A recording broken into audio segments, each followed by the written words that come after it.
Hi everyone, it's Sandra and I'm out here with Landon. This is Eat My Shorts. As you know, my worm bins are in a temporary locale and it's right next to our compost pile, and we're finding that we're having a fungus gnat invasion on my worm bins. That has never happened with my outdoor bins, so I'm going to have to figure it out.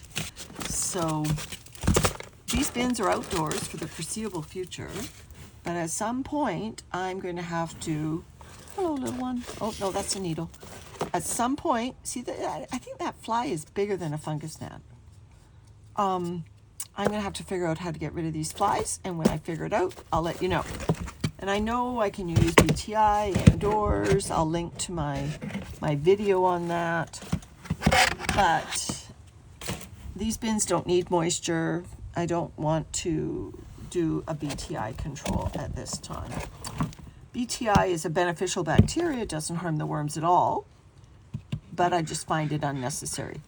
There is another fly. All right, so last time I fed adjacent to our little bin here that's containing some fingernails, and I can still see fingernails on top. So, you know, they're just going to do their thing, and I'm just going to have to just keep watching on them.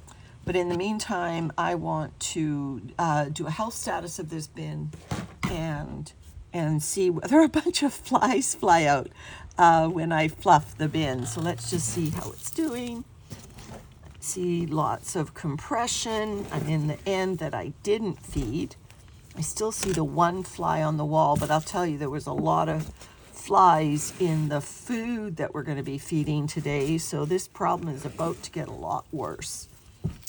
So fungus gnats outside, I don't mind, and even if they invade my vermicompost that I eventually use in my garden outside, I don't mind, but I also use vermicompost and castings in my indoor plants. So I definitely don't want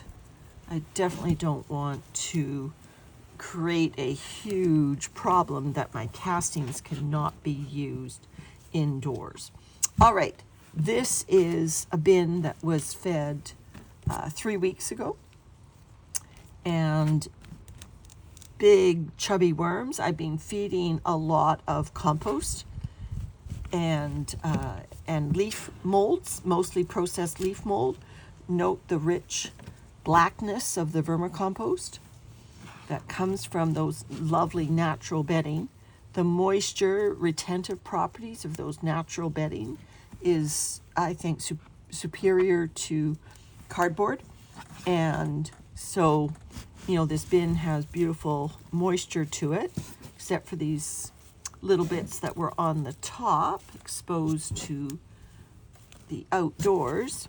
So let's turn this over. I'm not seeing, you know, worms in the feeding area anymore, which is typical because they are out looking for food.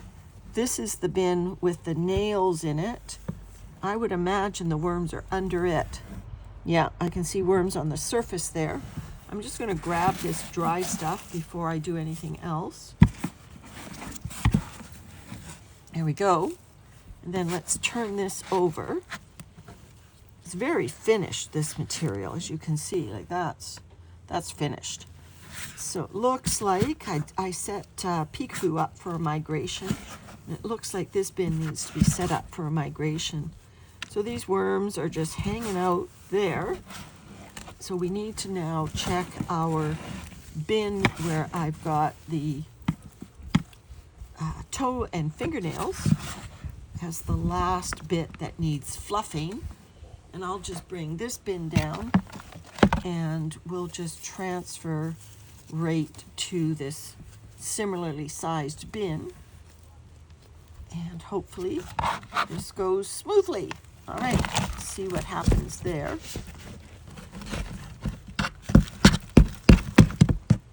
There we go. Mostly came out. Lots, remember I fed in there last time? So there are worms in there. Let's take a look at this material. springtails in there. I saw some toenails and fingernails on top. I'm still seeing toenails and fingernails a bit lower down. This is disappointing.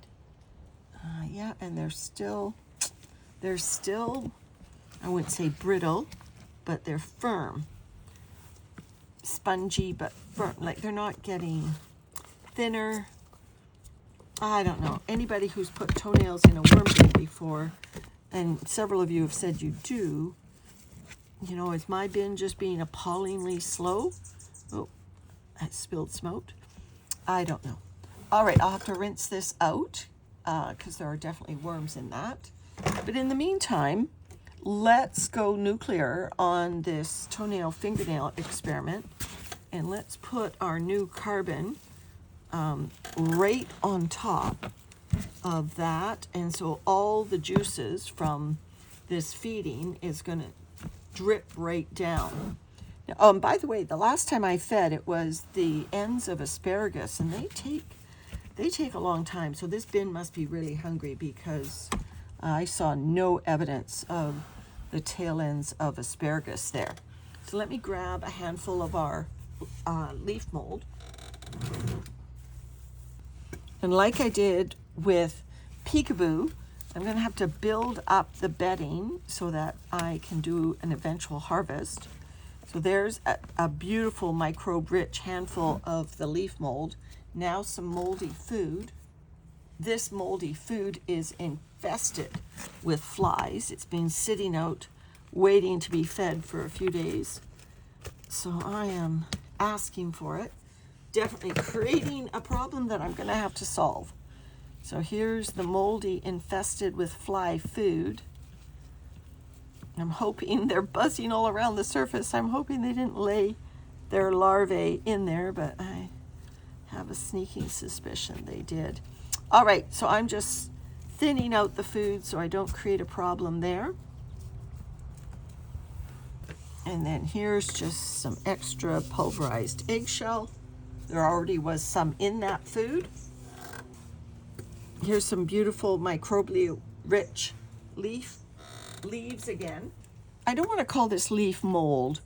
You can see that the leaves have mostly broken down. The needles are hanging around. But this is, you know, at least a year old, has been breaking down. So it is, you know, I see no evidence of this once I come back into the bins.